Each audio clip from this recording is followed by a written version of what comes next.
Kapag pinanindigan natin yung pagiging Muslim natin, saan man tayo mapunta, sino man taong kaharap natin, pinagmalaki natin, tinatayo natin yung sala kahit nasan tayo, darating yung tulong ni Allah.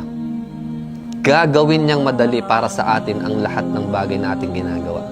Gawin natin kung ano yung inutos ni Allah sa pamamaraan ni Prophet Muhammad sallallahu alaihi wasallam. Yung resulta nun, yung magiging kahihinatnan nun, paubayan natin kay Allah. Si Allah na yung bahala ron. Allah